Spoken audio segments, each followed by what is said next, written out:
Hey there, everybody. Welcome back. We're doing the lessons of A Course in Miracles, and today we're on lesson 152. And the title of today's lesson is The Power of Decision is My Own. Even if the lesson itself doesn't totally resonate, how wonderful does it sound just to say that? The power of decision is my own. It's very, very empowering, and just saying it regardless is going to make you feel pretty good today. So take that in. All right, let's go ahead and jump into this. No one can suffer loss unless it be his own decision. No one suffers pain except his choice elects the state for him. No one can grieve, nor fear, nor think him sick unless these are the outcomes that he wants. And no one dies without his own consent. Nothing occurs but represents your wish, and nothing is omitted that you choose. Here is your world, complete in all details. Here is its whole reality for you, and it is only here salvation is. You may believe that this position is extreme and too inclusive to be true. Yet, can truth have exceptions? If you have the gift of everything, can loss be real? Can pain be part of peace? Or grief of joy?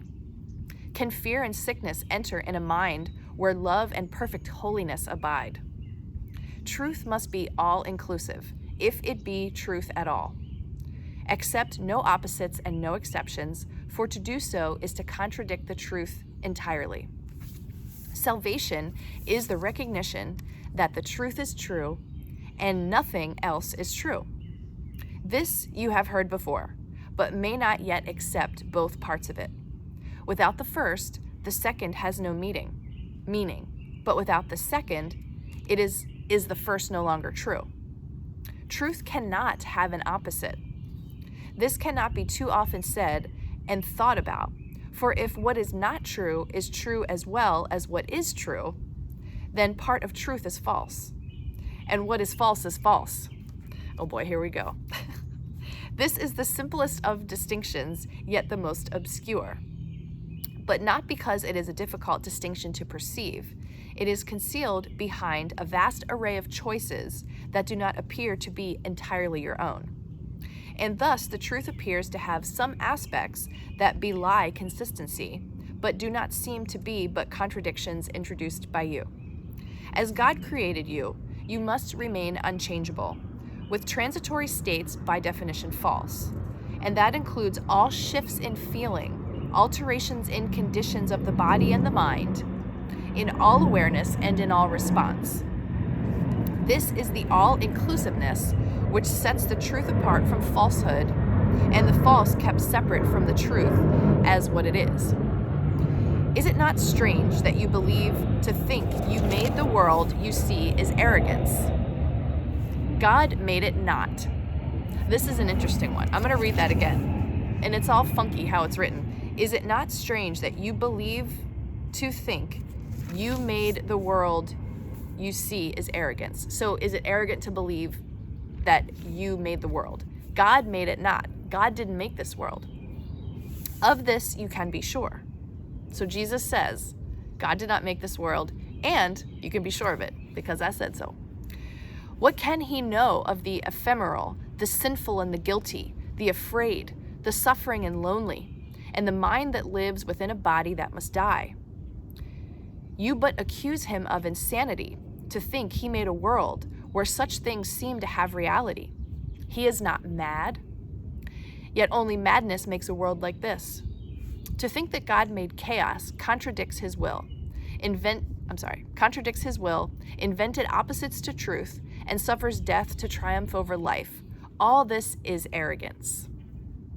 Humility would see at once these things are not of him. And you can see what God created, and can you see what God created not? To think you can is merely to believe you can perceive what God willed not to be. And what could be more arrogant than this? Let us today be truly humble and accept what we have made as what it is. The power of decision is our own. Decide but to accept your rightful place as co-creator of the universe and all you think you made will disappear. What rises to awareness then will be all that there ever was, eternally as it is now. And it will take the place of self-deceptions made, but to usurp the altar to the Father and the Son. Today we practice true humility, abandoning the false pretense by which the ego seeks to prove it arrogant. Only the ego can be arrogant. But the truth is humble in acknowledging its mightiness, its changelessness, and its eternal wholeness, all encompassing God's perfect gift to his beloved Son. We lay aside the arrogance which says that we are sinners, guilty and afraid, ashamed of what we are, and lift our hearts in true humility instead to him who has created us immaculate, like to himself in power and in love. So just to reiterate here, we lay aside the arrogance which says that we are sinners, guilty, afraid, and ashamed. Today we lay that aside. That isn't true. God didn't create us that way, and therefore we don't have to keep carrying that around. The power of decision is our own, and we accept of him that which we are, and humbly recognize the Son of God. To recognize God's Son implies as well that all self-concepts have been laid aside and recognized as false. Their arrogance has been perceived. And in humility, the radiance of God's Son, his gentleness, his perfect sinlessness, his Father's love, his right to heaven and release from hell are joyously accepted as our own. Now do we join in glad acknowledgement that lies are false and only truth is true. We think of truth alone as we arise and spend 5 minutes practicing its ways, encouraging our frightened minds with this: the power of decision is my own. This day I will accept myself as what my Father's will created me to be. So that's spend 5 minutes. Read that. Meditate for 5 minutes. Then we will wait in silence, giving up all self-deceptions as we humbly ask ourselves that he reveal himself to us. And he who never left will come again to our awareness, grateful to restore his home to God as it was meant to be. In patience wait for him throughout the day, and hourly invite him with the words with which the day began, concluding with the same invitation to yourself. God's voice will answer, for he speaks for you and for your Father. He will substitute the peace of God for all your frantic thoughts, the truth of God for self-deceptions, and God's Son for your illusions of yourself. Okay, so 5-minute meditation and then hourly. The power of decision is my own. It's a beautiful invitation to let go of all those things. All right, let's see what A Year of Forgiveness has to say about Lesson 152. The power of decision is my own. You are blessed beings indeed. I am that one you know as Jesus.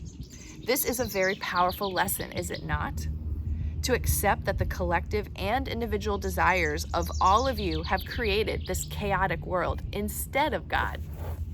God did not create this world that you see. It is a world of separation. The default setting here is fear, isolation, and separation. That's why many of you have so much pain. It is why many of you feel abandoned by God. It is a world of projection, which means you believe God has abandoned you, but in truth, you abandon God. That is projection. You accuse others of what you have done yourself. Ugh, hard to hear that sometimes, right? It is with a humble heart that we accept this teaching that we have created the chaos. We have created the pain. We have created the suffering. Any of you who have done A Course in Miracles for a while, some of you are repeating these lessons, have come to see that as you practice these teachings, the suffering in your mind decreases because you cause it. As the suffering in your mind decreases, your frequency goes up. You become a more loving being, and the frequency you emit, for you are also emitting a frequency, becomes more loving to reflect the forgiveness work and the education you have accomplished. That frequency then attracts things like itself unto itself. This is where you get the phrase, misery loves company, because it is true. Miserable people hang out together. Violent people hang out together. Loving people hang out together. The decision is yours. Do you believe your thoughts are secret? Do you believe your beliefs have no power? You are made in the image of God. You have the ability to bring into being whatever you focus on, and it does not mean what your social face says. It means what you focus on inside your mind, inside your heart. Are you living life fully?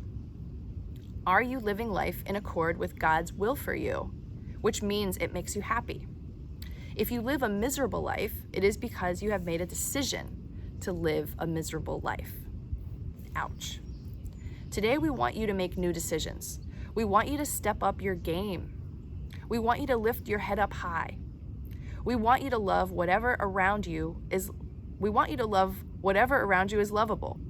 Instead of heaping criticism and judgment on yourself and the world, look at yourself with love and appreciation as God looks at you.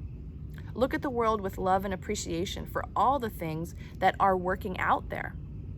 It is the same as when something in your body goes wrong. You say, "Oh, my ankle hurts. That's all I can think about." But there are a million other things your body is doing perfectly. Do you ever thank it for all of those things?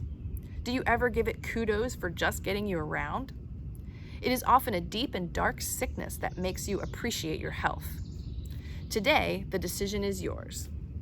Are you going to look at the world through gray-colored lenses? Are you going to look at the world through the eyes of love and appreciation, which are, after all, the eyes of forgiveness? Look at the world with forgiving eyes. Look at your brothers and sisters with forgiving eyes, and know that they are as confused as you. They also have been mistreated and mistaught, and they know not what they do. Forgive them, for they know not what they do. And that's from Luke, verse 23, or chapter 23, verse 34. I don't exactly know how to quote Bible statements. I am that one you know as Jesus, and we will see you again tomorrow. So this lesson is great for me. I'm in the process of packing up my house and preparing to move, and I definitely felt a huge feeling of overwhelm today and quite a bit of self-pity, a little bit of I can't do this. It's, those kind of things were popping in. So it's really nice to be reminded by Jesus that I have chosen that feeling of overwhelm somewhere in my subconscious or consciousness, wherever things are. Like, I'm creating that. And it's hard to say that because I really want to say, oh no, it's the situation. I don't always feel this way, but I'm overwhelmed because of, no, it's really, I created that feeling. And it is a visceral, physiological feeling. For me, overwhelm feels like some sourness or stinging in my stomach. It also feels like pressure inside of my head, like pushing out. Yeah, overwhelm is a very physical thing for me. And reading this lesson tells me that I created it. And now I'm trying to say that I didn't. And it's like, it's pretty arrogant. And it's pretty much me being in denial of how things really work. So hopefully you're able to look at yourself, your situations today, whatever you're going through. If you feel crappy, how did you create that? And ask for help. When you're doing your meditation, I guess that saying that statement, the power of decision is my own, and then waiting for source energy, great spirit, God to come through to you. It's like, that's where the healing begins, because then we get to choose whether or not to believe in the story or all that is. Okay, everybody, I'm gonna check out now, and I'll see you again tomorrow.